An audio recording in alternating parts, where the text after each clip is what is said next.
Vamos aplaudir então a Ele bem forte. Aleluia! Bom dia! A graça de Deus seja convosco. Amém? Glória a Deus. Sente-se, por favor, que bom que você veio. Mas vamos lá, Salmo 91, versículo 2. Semana passada, quem esteve aqui, você vai recordar que nós falamos sobre o esconderijo do Altíssimo. O esconderijo do Altíssimo não é um lugar físico, ele é um lugar espiritual, é a presença de Deus.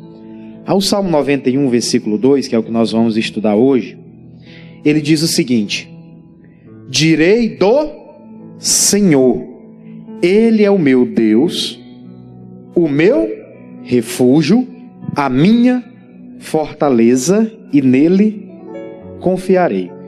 Nós vamos dividir esse versículo de número 2 em 3 partes, e nós vamos estudar ele aqui no dia de hoje. Amém, gente? Na continuação, o salmista ele falou o seguinte: olha, direi do Senhor. O que eu posso falar do meu Deus? Essa é a primeira pergunta. O que eu posso falar do meu Deus? Geralmente você só fala daquilo que você conhece, verdade ou não?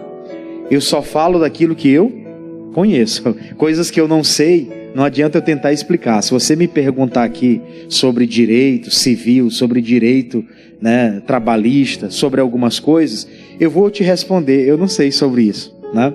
Não é uma coisa que eu domino. Se me perguntar sobre alguma coisa relacionada à advocacia, alguma coisa relacionada à medicina, pouca coisa a gente sabe. Eu não posso dizer algo que eu não conheço. Eu não posso falar de algo que eu não domino. Nessa ocasião, o salmista ele vai falar o seguinte: direi do Senhor. Quer dizer, eu vou falar do Senhor, o Deus que eu conheço, o Deus que eu tenho experiências com Ele. Esse é o primeiro ponto. Quando ele fala direi, ele está falando ele está fazendo uma afirmação, né? Ele está fazendo uma afirmação daquilo que ele conhece, daquilo que ele tem experiência. E esse é o primeiro ponto que eu quero tratar com você. Tem pessoas que não podem fazer essa afirmação hoje. Pastor, que aí você vai me ofender. Tem pessoas que não podem dizer direi do Senhor. Por quê? Porque ele não teve experiências ainda. Nós temos um exemplo na Bíblia, eu já comentei isso aqui algumas vezes, você já deve ter visto o pastor ou outros pastores falarem sobre esse assunto, mas o Jó, ele é um caso da Bíblia que ele dizia só de ouvir falar. Ele falava as coisas de Deus só porque ele ouvia as pessoas comentarem, só porque ele ouvia as pessoas dizerem, mas ele mesmo não tinha essas experiências. Lá no final da vida dele é que ele vai revelar isso. Ele vai falar: olha, eu conhecia o Senhor só de ouvir falar, mas agora os meus olhos tiveram. Quer dizer, eu tive uma experiência concreta, definitiva. Aí quando você olha para a palavra, tem 7 filhos de um homem, que era um sacerdote, chamado Cefa. Você já leu isso na Bíblia, né? No livro de Atos. Esse cidadão, eram 7, eles estavam ali, servindo, do jeito deles. Aí chegou um dia em que manifestou um demônio lá. Aí eles chegaram lá e começaram a dizer: eu te desconjuro, em nome de Jesus Cristo, a quem Paulo prega. Eles falaram sem convicção. Eles falaram aquilo da boca para fora, dizendo: sai mal desse homem. Mas o mal não saiu. Muito pelo contrário. O inimigo veio para cima dele e surra. Diz a palavra que eles saíram de lá nus. As vestimentas deles foram arrancadas. Eles passaram vergonha naquele dia, porque eles quiseram dizer alguma coisa do Senhor que eles não tinham experiência com Deus. E esse é um perigo que a gente corre hoje, pessoal. Tem muita gente aí pedindo, dizendo alguma coisa até em nome de Deus, mas não recebe. Não é à toa que ele disse: pede e não recebe, porque só pede às vezes para gastar com seus próprios deleites. Pede apenas em benefício próprio, sem saber do que se trata aquilo. Pede só por causa da necessidade. Você já viu pessoas que, quando ela está necessitada, ela chega, ela se humilha para todo mundo? Agora, quando as coisas estão bem, o que ela faz? Ela sabe de ninguém, quer nem saber, vive uma vida qualquer. Então ele falou: direi do Senhor. Eu tenho convicção do que eu estou fazendo. Eu tenho convicção do que eu estou falando. Aí eu vou abrir com você Romanos. Deixa aqui, a gente volta para cá já já, porque nós precisamos falar aqui de Romanos rapidinho com você. Capítulo 10. Romanos capítulo de número 10, Nova Aliança. Romanos capítulo 10. Olha só que interessante. Romanos capítulo 10. versículo de número 9. O texto você conhece bastante, mas eu quero enfatizar isso com você para fortalecer essa questão da confissão. Direi do Senhor. Foi confessar o nome do Senhor, né? Aí diz o versículo 9 assim, Romanos capítulo 10, versículo de número 9. Está na tela para você acompanhar também. Diz assim, a saber, se com a tua boca fazer o quê? Confessares ao Senhor Jesus, e em teu coração creres que Deus o ressuscitou dos mortos, serás salvo, visto que com o coração se crê para a justiça, e com a boca se faz confissão para... Por isso que o salmista estava falando lá, direi do... Ele estava confessando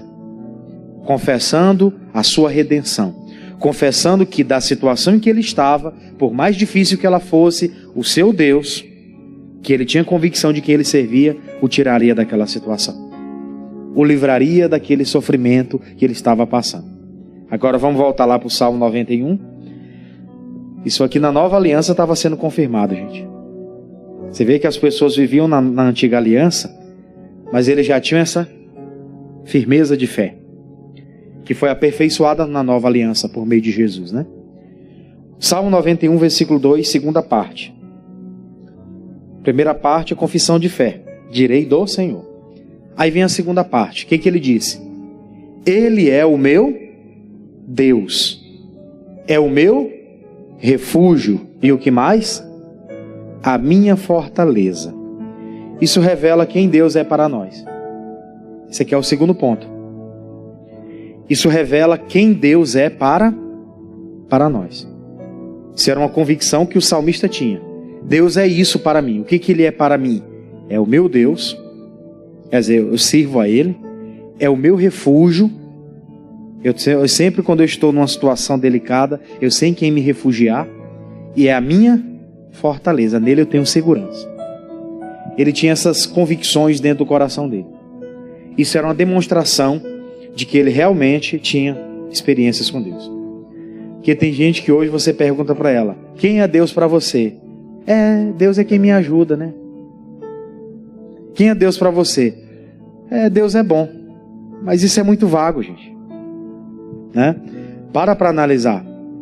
Você tem contato com muita gente no dia a dia. Você já parou para conversar com algumas pessoas? Às vezes no ambiente de trabalho, vizinhança, alguém próximo, você pergunta, quem é Deus para você? Veja quais serão as reações que elas terão, né? Veja o que vai sair da boca de muita gente.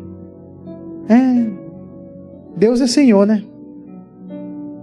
Elas vão falar coisas vagas, sem conexão. Ele está falando aqui de uma forma convicta. Repito, ele começa dizendo, direi do Senhor. Afirmação de quem Deus é para ele. Deus é o quê? O meu Deus. Eu sei de quem eu sou. Quando Paulo estava passando por algumas aflições na caminhada dele, lembra lá do naufrágio? Lembra da cobra que mordeu o dedo dele, que ele jogou no fogo?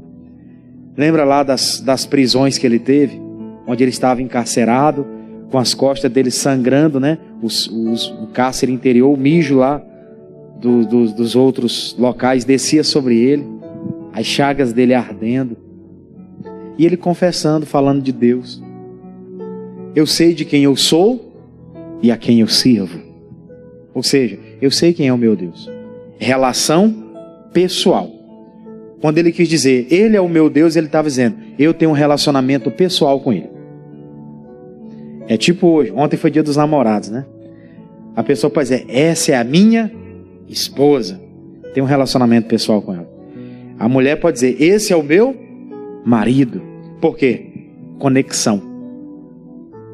É uma coisa conjunta. Eu e Deus somos conjuntos. O que Jesus falava quando ele estava lá diante dos religiosos? Os religiosos vinham, acusavam Jesus, falavam uma série de coisas. E Jesus dizia, eu e o Pai somos um. O que era isso? Ele é o meu Deus, eu sou dele. Ele é meu. O que o pastor Fernandes Lima canta? Sou do meu amado e meu amado é meu. É ou não é?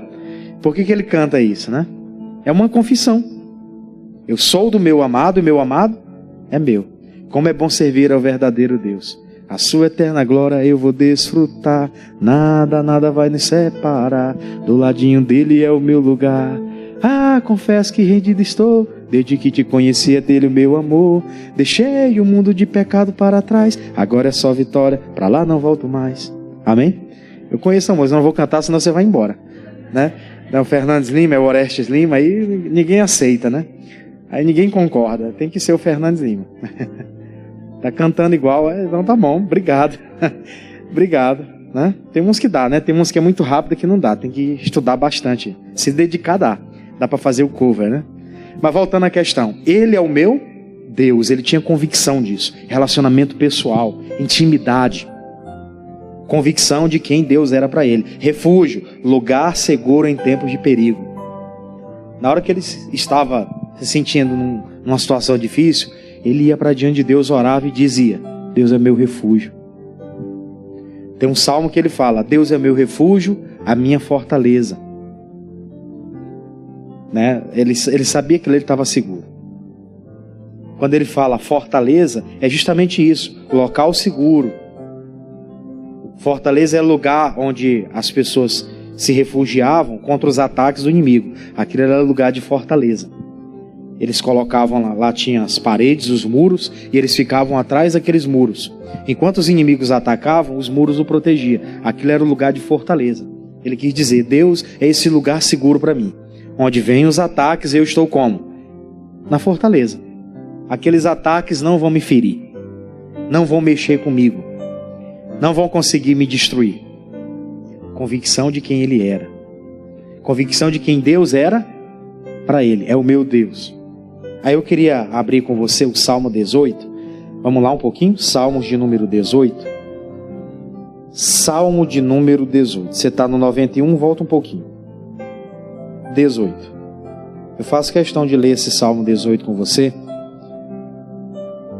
porque ele é uma confissão perfeita.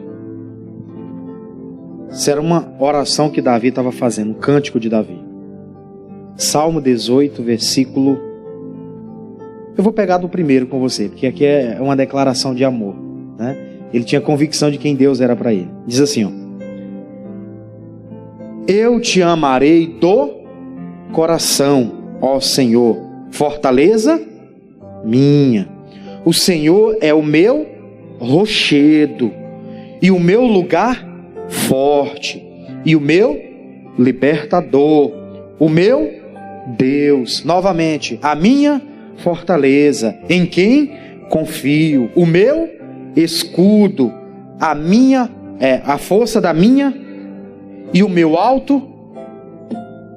Se você for olhar aqui, pelo menos 7 vezes ele falou sobre segurança, sobre refúgio, sobre fortaleza, sobre o lugar em que confio.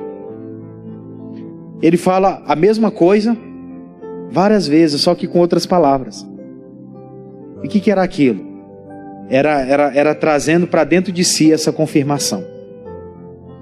Era trazendo para dentro de si uma confirmação de quem Deus era para ele. Ele afirmava isso para ele mesmo várias vezes. É isso que a gente tem que fazer nos dias difíceis da vida, pessoal. Amém? Eu estou passando por tanta luta, minha vida é só derrota, aí o negócio vai ficar pior. É ou não é? Porque a pessoa só está confessando de que forma? Negativa. Davi, nos dias de ataque, o que ele fazia? O Senhor é meu refúgio, é a minha fortaleza, é o meu lugar forte, é o meu redentor, é isso, é aquilo outro. Era o tempo todo chamando a existência, trazendo Deus para perto dele. As pessoas hoje afastam Deus delas, com as afirmações negativas, com os posicionamentos negativos, com as ideias de que vai dar tudo errado. Errado já está dando, nós temos que orar para dar certo agora. É ou não é verdade? Errado já está dando às vezes muita coisa. Então nós temos que fazer a confissão positiva, para que as coisas mudem, para que aquilo que estava difícil seja revertido em correto, em coisas certas, que vai dar certo para nós. Diga graças a Deus. Na continuação ele ainda vai falar algo mais forte. No 3 ele disse: Invocarei o nome do Senhor, que é digno de louvor, e ficarei livre dos meus inimigos. Cordéis de morte me cercaram, e torrentes de impiedade me assombraram. As cordas do inferno me cingiram, laços de morte me surpreenderam. Na angústia invoquei a quem? Ao Senhor, e clamei ao meu Deus desde o seu templo, e ouviu a minha voz, e aos seus ouvidos chegou o meu clamor perante a sua. Então a terra se abalou e tremeu, e os fundamentos dos montes também se moveram e se abalaram, porquanto se indignou. O que ele falou? Deus ficou indignado com as coisas que estavam acontecendo comigo, e eu chamei a atenção dele, e ele veio e abalou a terra, estremeceu ela. Por quê? Porque ele veio em meu socorro. Se for possível, Deus vai fazer isso hoje, irmãos, por causa da sua confiança, por causa da confissão positiva que você tem das palavras. Está acontecendo tudo de forma contrária, por você estar orando, chamando a existência. Deus vai mover céu, vai mover terra, vai mover coração de pessoas, vai mover mão de pessoas, vai mover sentimento de pessoas, para trazer a obra em seu favor. Amém? Ele diz: Deus, a terra se abalou, se tremeu, os fundamentos dos montes se moveram, se abalaram, porque Deus se indignou com o que estava acontecendo comigo. Tem gente que está sendo aquela ovelha muda indo para o matadouro. Está passando por algumas coisas, está quietinha. Deus está esperando uma reação da nossa parte. Amém, pessoal? Você não deve ficar calado. Está acontecendo algumas coisas, se revolte de forma correta, né? Não é se revoltar contra a igreja ou coisa parecida. Porque tem gente que às vezes está passando por uma coisa e se revolta contra Deus. Tem tanta coisa para se revoltar, vai se revoltar contra quem primeiro? Mas menino, já dizia um colega nosso, né? Lembra do pastor Antonildo, carequinha? Que tinha o Nicolas, o filho dele. Aí ele estava mexendo nas coisas. Mas menino, a gente ria dele, de vez em quando só ria, né? Ele brigando com o menino. Mas menino, né? A pessoa tem tudo para se revoltar, mas ela se revolta contra quem?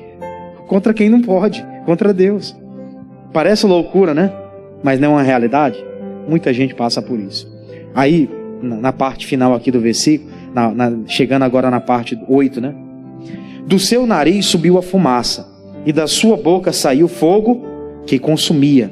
Carvões se acenderam dele. Abaixou os céus e desceu, e a escuridão estava debaixo dos seus pés. E montou num querubim e voou. Sim, voou sobre as asas do vento. Fez das trevas o seu lugar oculto. O pavilhão que o cercava era de escuridão das águas e as nuvens dos céus.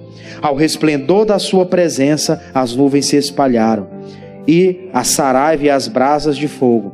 E o Senhor trovejou nos céus. O Altíssimo levantou a sua voz, e havia saraiva de fogo e brasas de fogo. E despediu as suas setas, e os espalhou, multiplicou raios, e os perturbou.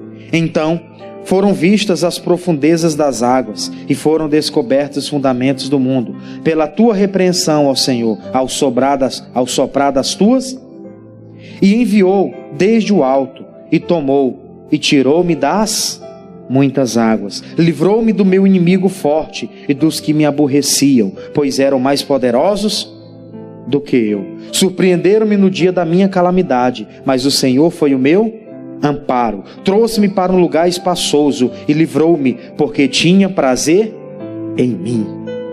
Na continuação, está gostoso, 20. Recompensou-me o Senhor conforme a minha justiça, e retribuiu-me conforme a pureza das minhas mãos, porque guardei o caminho do Senhor e não me apartei impiamente do meu Deus, porque todos os meus juízos estavam diante de mim, e não rejeitei os seus estatutos.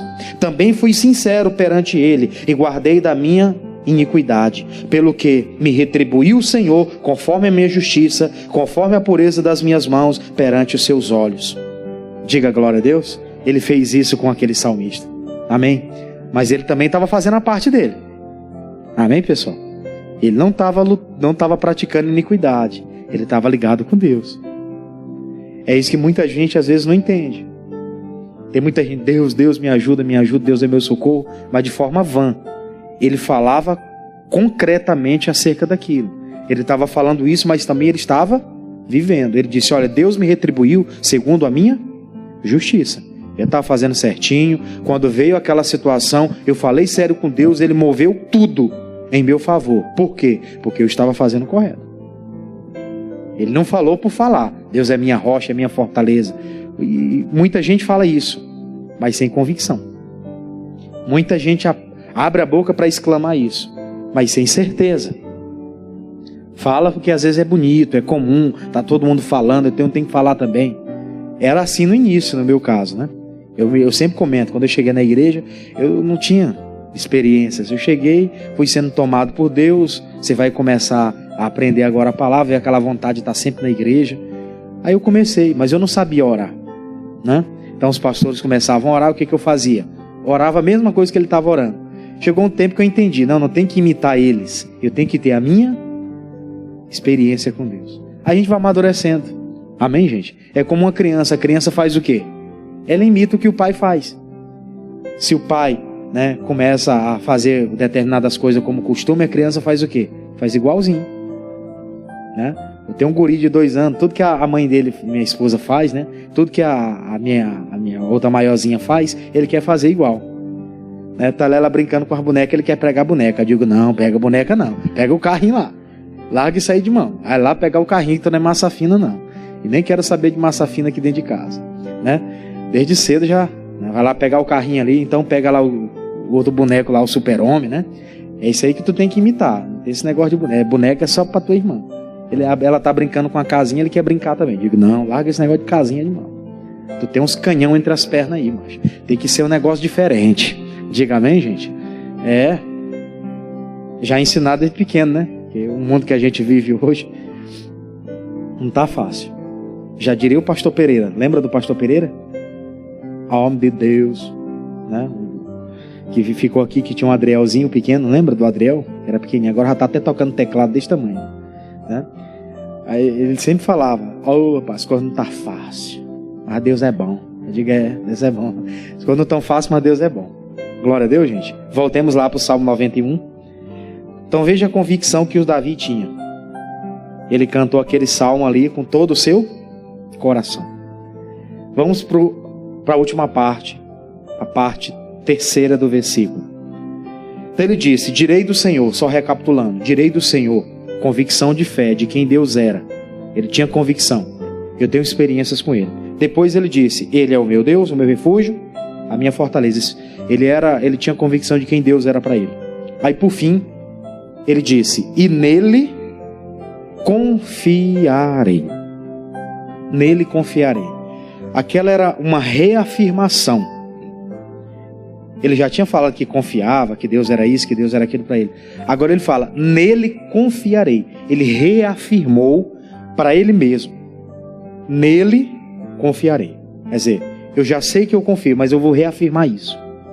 Tem momentos da vida que a gente tem que fazer isso. Você já teve naqueles dias que você estava de fé? Será que Deus é comigo mesmo? Alguém já teve um dia assim? Será que Deus me ama mesmo? Porque, né?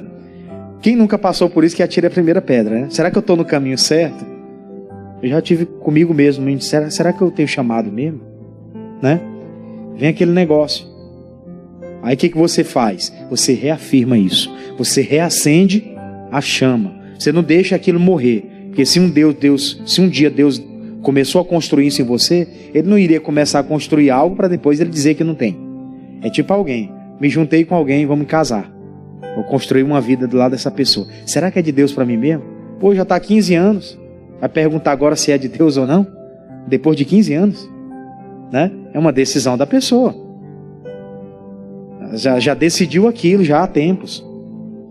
Nesse caso aqui ele estava com essa decisão dentro do coração dele. Nele confiarei. Ainda que não fosse, mas agora vai ser. Ainda que eu não tinha isso com toda convicção, com toda certeza, mas agora vai ser. Eu reafirmo isso. Eu já estou na caminhada, vou parar agora? Eu já estou no propósito, vou parar agora? Aí eu quero reafirmar com você a questão do Jó. Falei, o Jó disse que ele conhecia só de ouvir falar. Mas teve em alguns momentos da vida do Jó que ele teve algumas expressões nessas convicções aí. Eu queria rapidinho abrir com você. É Jó 13. Você está em Salmos? Volta um pouquinho. O anterior é o livro de Jó. Antes de Salmos é Jó. Jó capítulo 13. Teve os momentos de dor que o Jó viveu, que ele foi bem radical. E ele mostrou que confiava em Deus. Apesar de não ter tantas experiências, né? Agora ele estava sentindo isso na pele. Ele vai ter uma palavra aqui, uma confissão, que vai me deixar muito feliz comigo mesmo também hoje se eu fizesse essa confissão aqui. Jó capítulo 13, versículo de número 15. Jó capítulo 13, versículo de número 15. Olha o que ele falou. Vamos ler? Ainda que ele me mate, nele esperarei. Contudo, os meus caminhos defenderei diante. Ele estava tão convicto do caminho que ele estava servindo a Deus, apesar de ser só de ouvir falar. Mas naquele dia, ele disse, ainda que ele me mate, nele eu vou esperar. Não vou recorrer a outro. A mulher disse, amaldiçoe esse teu Deus e morre, abençoado. O que ele disse? É louca, mulher. Não vou fazer isso não. Vou ficar no meu Deus, vou confiar no meu Deus. Eu estou passando por essa luta aqui. Isso aqui é, no caso do Paulo lá na Nova Aliança, né? Era um espinho na carne. Porque o Paulo estava passando por aquelas situações terríveis. Mesmo servindo a Deus, mesmo fazendo tudo correto, passando por aquelas lutas, ele sentiu aquele negócio, né? Que os bofeteava. Ele sentia aquele espinho na carne, aquele negócio sério. E não tinha cura. E ele falou com Deus, Deus, tira isso de mim. E Deus falou para ele, a minha graça te basta, porque o meu poder se aperfeiçoa na sua fraqueza. O Paulo disse, nele confiarei também, vou ficar nele. Vou ficar nele, não tenho o que fazer. É só ficar? Estou passando por algumas lutas, continue nele. Pastor, já pensei em desistir de orar por determinados propósitos. Continue nele. Nele confie. Nele se refugie. Nele encontre fortaleza. Nele espere. Glória a Deus, gente. Nele esteja. Dele não saia. Diga glória a Deus. Fica nele. Porque dele, por ele, para ele são todas. Isso é o suficiente para você hoje. Amém? Guarde isso no coração. Vamos aplaudir o Senhor por isso. Aleluia. Glória a Deus.